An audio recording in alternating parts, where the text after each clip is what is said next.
Funcionários do transporte coletivo da Grande Florianópolis vão fazer uma assembleia hoje para definir uma greve geral dos ônibus na quarta-feira. Vamos saber mais detalhes, então, população quer saber, né? Greve, paralisação, né? O que você está ouvindo comentar por aí, Grazi? Boa tarde. Boa tarde, Karen, novamente. Então, a gente tem as informações, né? Ontem aconteceram algumas assembleias que poderia haver, então, essa paralisação, essa greve, mas ainda não está definida. Por quê? Eles pedem, então, um aumento salarial com base na inflação e também querem que os cobradores sejam mantidos como trabalhadores mesmo do transporte coletivo, porque há essa possibilidade de retirar os cobradores do transporte, certo? E aí, a gente sabe que as assembleias ontem foram realizadas, muita conversa, algumas propostas também estão sendo apresentadas, inclusive para a Prefeitura, que sentou ontem para conversar com o Sintraturb. E, claro, o prefeito, então, Topázio Neto, prefeito aqui de Florianópolis, se manifestou sobre o assunto e a gente vai acompanhar. Dá uma olhada. Estamos acompanhando atentamente essa discussão sobre uma eventual paralisação do transporte coletivo na capital.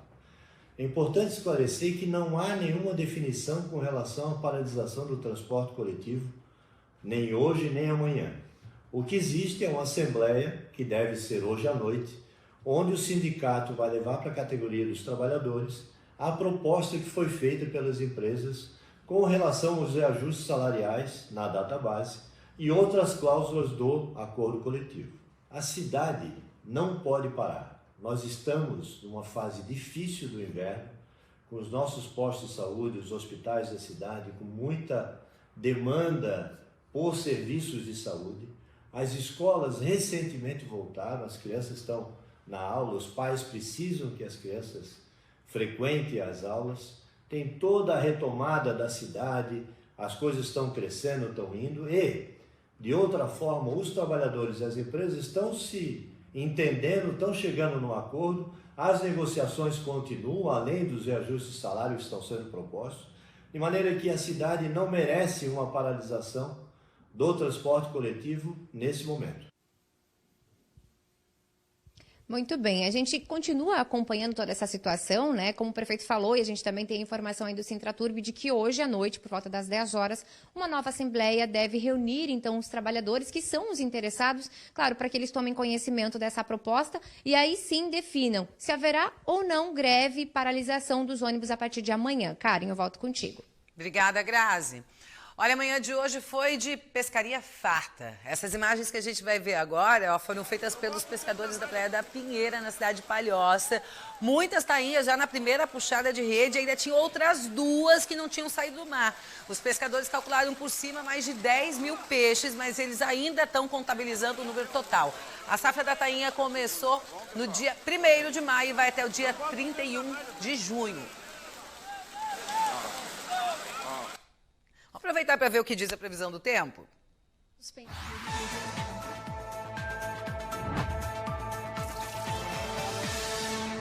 A chuva já está diminuindo de intensidade em alguns pontos do estado, mas ainda assim ela pode voltar a ocorrer em todas as regiões. Isso porque a frente fria que estava atuando por aqui já se desloca, só que ela ainda influencia um pouco o tempo.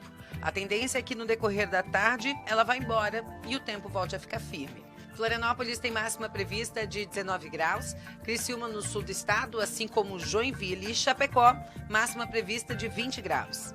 Amanhã, quarta-feira, o dia já começa mais firme em Santa Catarina. O sol volta a dar o ar da graça, mas ainda assim a gente vai ter companhia de nuvens e chance de chuva isolada na madrugada e início da manhã.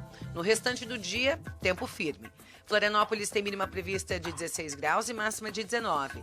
Criciúma no sul do estado, mínima de 13 e máxima de 18. Joinville no norte catarinense, mínima de 18, máxima de 20. E em Chapecó, mínima de 12 e máxima de 20 graus. E para o restante da semana, prepare-se porque tem muito frio chegando por aí, viu?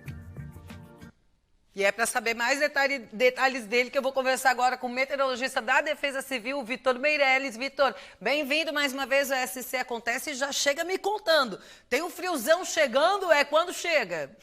Boa tarde, Karen. Boa tarde ao pessoal que nos assiste. Bom, antes de falar do frio, a gente tem um sistema de chuva previsto para quinta-feira, para todo o estado, que deve causar chuva e alguns temporais isolados na quinta-feira, principalmente no Grande Oeste, Planalto, Norte, Litoral Norte e algumas áreas do Vale do Itajaí. Conforme esse sistema se afasta do estado, vai vir uma massa de ar frio de origem polar entre sexta e sábado, que aí vai derrubar as temperaturas para o final de semana, mas vai manter o tempo mais estável, com sol e algumas nuvens no final de semana. Tá? Essa massa de ar polar intensa fica até quando por aqui? Entre a partir de sábado, pelo menos até terça, quarta-feira, pelo menos. Tá? E nessa transição entre esse sistema com umidade e frente fria, é frente fria, eu acho, né? Que vem antes. Entre a saída da frente fria e a chegada de massa de ar polar, o encontro dos dois sistemas pode trazer neve para Santa Catarina novamente? Por enquanto, não. A gente ainda não vê essa chance de neve. O maior destaque ficaria por conta do frio e por conta da chuva, que é prevista para terça-feira. Pode formar algumas lâminas na pista. Isso ocasionar congelamento de pistas, principalmente em pontos do Planalto Sul, tá? E vai ser uma queda bem brusca, né, Vitor? Então, para quem está se programando aí para viajar no fim de semana, principalmente para a Serra Catarinense, já se prepara, porque o frio vai ser bastante intenso, temperatura ali na casa de 0 grau em várias cidades, inclusive, né, Vitor? Isso, exatamente. Para o final de semana, as mínimas entre a madrugada e o amanhecer giram em torno do menos 4 graus nas áreas do Planalto Sul, de 0 a 5 graus em áreas do Grande Oeste, Planalto Norte, Alto Vale do Itajaí, Grande Florianópolis Serrana, perto dos 5 graus na região do Litoral Sul, ali do centro ao oeste do Litoral Sul, e no litoral chega aos 12, 13 graus no máximo. Muito mínimo, bom. Tá? Obrigada, Vitor. Desculpa eu te interromper, que eu estou com o meu tempo estourado aqui, mas a gente vai se falar muito ainda durante essa semana, que a gente quer mais detalhes do frio. Obrigada, querido. Até a próxima. Obrigada. Até. Olha, a despedida teve, claro, muita comoção, como não poderia deixar de ser, mas se ouvia era gratidão por tanto aprendizado que deixaram. Foi assim durante 7 horas de duração do velório de Jesse Koss e das homenagens ao cão Churastei.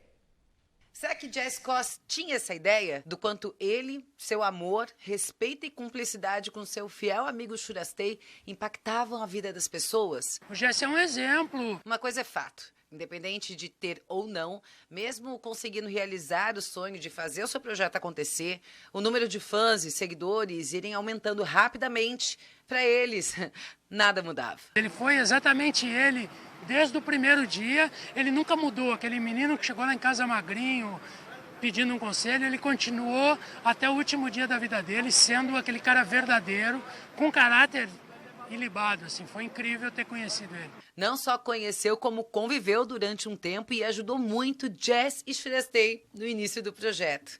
Nauro foi o primeiro brasileiro a viajar de Fusca pelo mundo.